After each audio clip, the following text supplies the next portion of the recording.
Okay, we have a couple of really interesting short presentations now on what's actually going on in this institutional world of private markets. I think maybe if I can bring both Morgan and Nadav up, and I think we've got a short 5-minute talk from both of you. So we have Morgan McKenney, who's all the way over from the West Coast, CEO of the Provenance Blockchain Foundation, and Nadav Zohar, who's the chairman of LRC Group.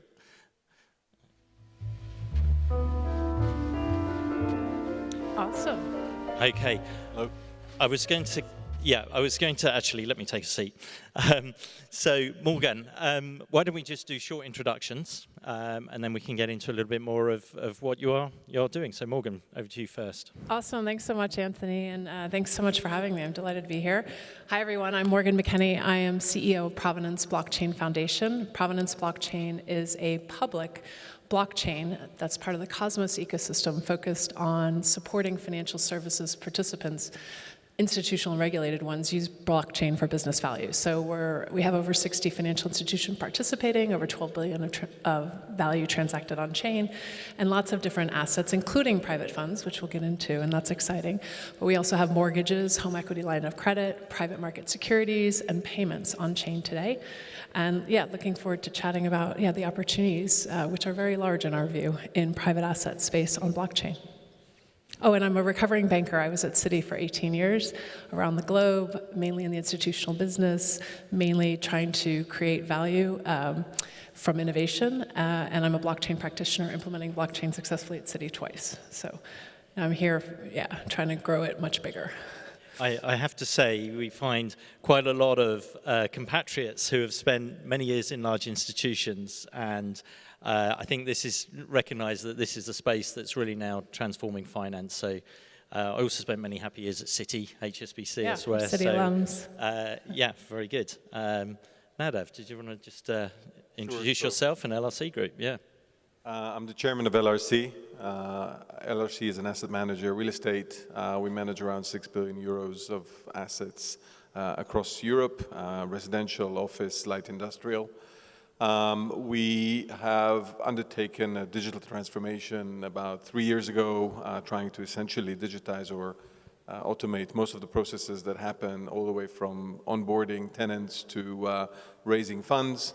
And one of the things that we've identified with FinP2P is the ability to actually raise capital to invest in real estate through the FinP2P group. And we're now working with some of the big bulge bracket banks, introducing real estate tokens onto the system, also together with Morgan and quite a few of the ecosystem participants that I've seen here today. Very good. I don't know, I know you had a short video presentation. I don't know if you've got it ready, but you might need to stand up and talk to it a bit. I'll do a voiceover. Look, I think at the end of the day, pragmatism and practical application is the most important. And I just wanted to show you how we're going to trade the assets, both primary, secondary trading, and then leveraging these assets. And what you will see essentially is the digital wallet representation of the process as it happens. One of the things that will also be very exciting is you will see the data layer that Invinium is offering and essentially giving you, the single version of the truth of that asset, all the way from the legal data room, the report on title, the tenancy schedule, the valuation marks that are presented, which gives you essentially a representation of a security that's so much better than the representation of anything we buy today through digital wallets. So if I wanted to buy today a stock of Nestle, I would hit buy, but I wouldn't really see, other than potentially some highlighted financials, anything about the company. But with the assets, and I hope the video will come on soon, you will be able to see that as a user, you can go and dive as deep as you want, all the way to the source documentation, and have one version of the truth. If anybody tries to change that because of the nature of the blockchain, you'll actually see the change as part of that history. And Invinium has been incredible in actually providing that layer of data, of things that we needed to actually transfer bilaterally and now are available to every investor to explore before they decide to make the investment, or before they decide to sell the investment, or before they decide to collateralize and borrow against the asset that they hold. Everything is instantaneous, everything is a single click of a button, and it's very exciting for me to present. Okay. But if yeah, let's run the video and maybe we'll see if we can keep up with it. There we go. So what you see here is a digital wallet. Somebody is highlighting the LRC Pilot Real Estate Fund. It's actually going into the individual assets. An asset on Cromwell Road in London. It's a residential asset, 14 million pounds. You can go onto the Amazon cloud and you can see all of the information that's available. Everything is clickable. So if you wanted to see the market value, it will refer you to the valuation. If you want to invest, you can decide how much money you want to put into work. $2 million, confirm transaction, hey presto, you're done. That's probably the quickest real estate investment I've ever seen. If you want to then sell, borrow, you can do the same. And again, high level of granularity, an ability to really choose how much you want to sell. You don't have to sell the whole lot. You can decide to sell just a fraction. And again, immediate settlement of the asset. And here you go.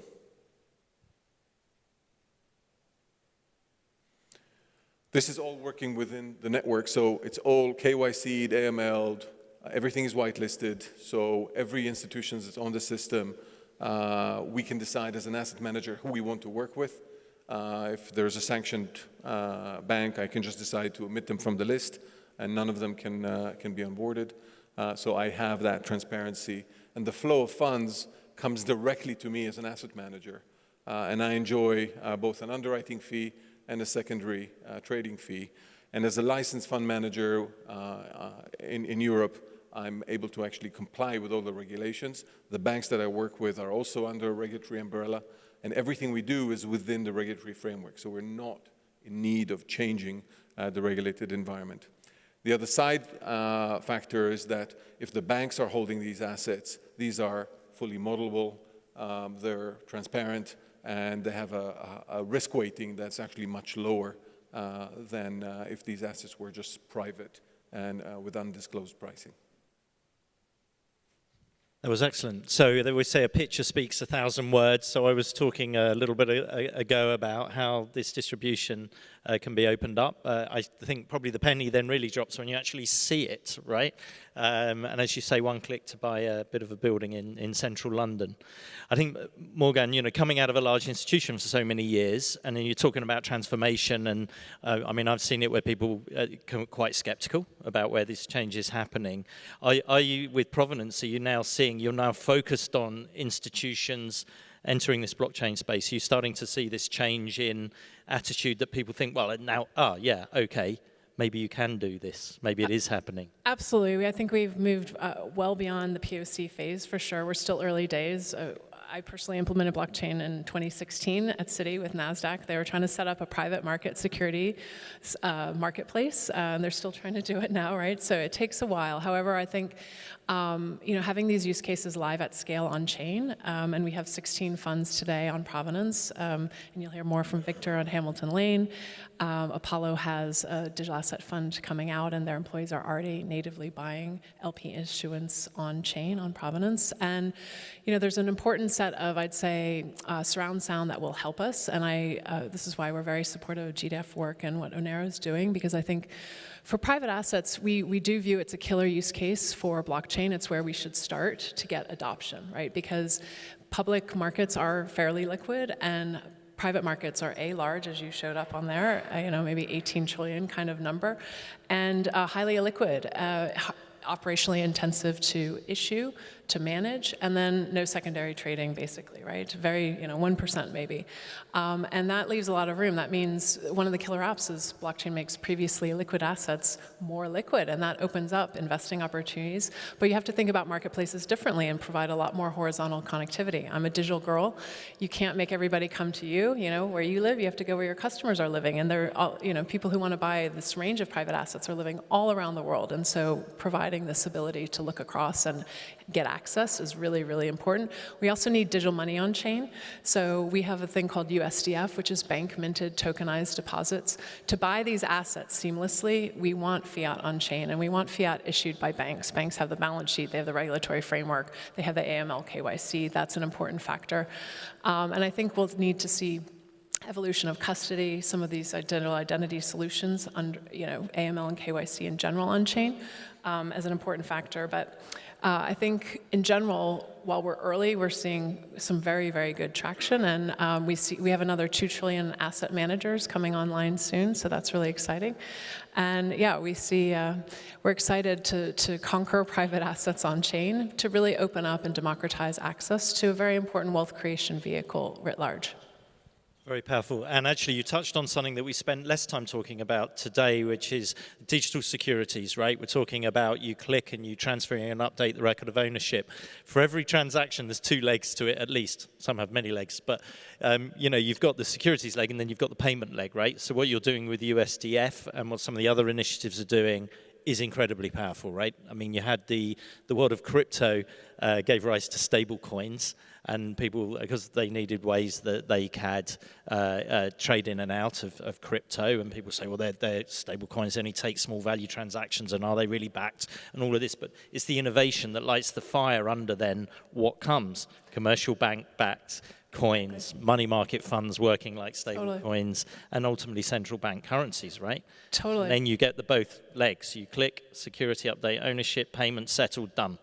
Totally, and 2 other very important principles. We do think assets should be natively issued digitally on chain, right? I mean, because this concept of digital twinning, meaning representing a piece of paper, while it might have some benefits, you don't have the original ownership of record on chain, right? It sits off chain with a transfer agent that has to wake up, the next day kind of thing and record that ownership. So we view that's quite important. And open innovation. We're proudly public. We think, it will take time for some parts of the financial services market to come onto public chains, but ultimately that's where the power of crowdsourcing the future of finance and permission chains ultimately replicate what intermediated finance is today, right? It's really controlled by a set of intermediaries that now we have new asset ability to basically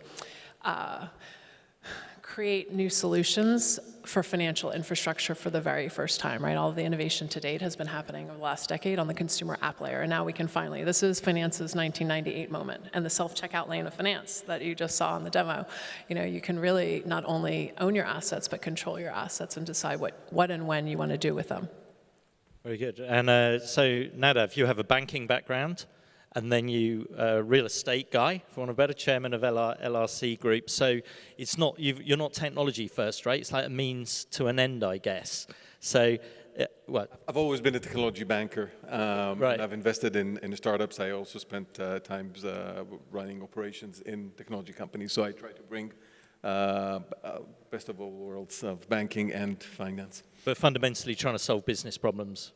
100%. And I think right? I think removing frictions is really the mainstay of our business. I think that when you think about real estate management, you think about any asset management, I think anybody that's not going to remove frictions out of their organizations is going to just be left behind. I think the demand on the client side, on the investor side, is for granular, strategically focused assets that they can choose and asset allocate appropriately. And I think if we don't service that demand with essentially a frictionless operations, you will be left behind. If I need to negotiate every time I do a structured product with my private wealth banker, and I need to then negotiate the loan I'm going to take, and they're going to send me a PDF, and I'm going to read it, it's not, I'm going to be beaten by somebody who's going to do it electronically, who's just going to give it to me in a digital wallet. I'll press it. It'll be a standardized form. It'll be beyond dispute because it's been negotiated, 1,000 times before. And best in practice, frictionless process is the way forward. And if you don't join the bandwagon, you're going to be left behind. I couldn't agree more, by the way. I feel like my job description is selling frontier tech to traditional financial institutions that disrupts part of their business. But the reason why we're doing it is for customer relevance, to have relevance for the people that financial institutions serve and the expectation of what consumers demand ultimately. So I couldn't agree with you more. Very good. And so LRC Group, I think about 6 billion euros of real estate. So how do you see that whole inventory playing out digitally? I mean, So we already aggregated 32 billion from partners who want us to do the onboarding of the assets for them. So we've created a structure that's really efficient from a tax perspective, efficient from a transaction perspective. And we are providing the sophisticated investors with the economic rights to participate in that asset. In doing it, we're standardizing, creating a best of practice, and we have that, wall of assets that are coming our way that are going to be onboarded onto the FinP2P network. And as I said, for the moment, the pipeline is around 33 billion. And I guess where we are right now in the economic cycle, there's probably quite a lot of the mass affluent who would like to buy some of that commercial real estate, right?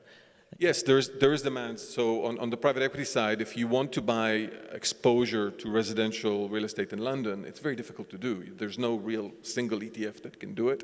And a lot of the private wealth family offices are actually resorting to buying this physical assets, which is extremely inefficient because the gross to net is just killing the economics of the deal. And if I want to buy in the US, I have to buy a REIT, which is again constrained by different factors. So I'm going to give you, or LRC and all the others that are going to come after us, after we prove the case, will be able to give you a very granular ability to allocate funds against a specific strategy in a specific form, and have full liquidity, so you can in and out without having to bilaterally negotiate the purchase of an asset. And we would call this moving really from asset management to digital asset management because it's so efficient and frictionless, right? The products you can provide very bespoke and easy exposure to different sort of risk profiles, et cetera, in very, very new ways. So that's the new product innovation bit of blockchain, to really package together different exposures much more easily to customers. One of the things pragmatically also there's a lot of incentive for all different parties, right? So the asset manager gets access to cheaper capital or to broader-based capital. The clients are getting that access to granular asset allocation, and the banks are getting a new source of revenue, significant new source of revenue from getting the underwriting fee and getting the secondary fee, which they didn't get until now, and the ability to then offer collateral on a bespoke basis. So every client can have a different factor that allows them to loan against the asset based on their individual circumstances. So if they've had a lot of cash in their bank account, they can borrow 100%. If they have no cash in their bank account, they can borrow 20% against the asset. And the banks are able to suddenly generate additional money, and that's going to be a huge incentive to actually get this thing going, because there's a wall of cash that will go towards the banks that participate, and that wall of cash won't be available to the ones that don't.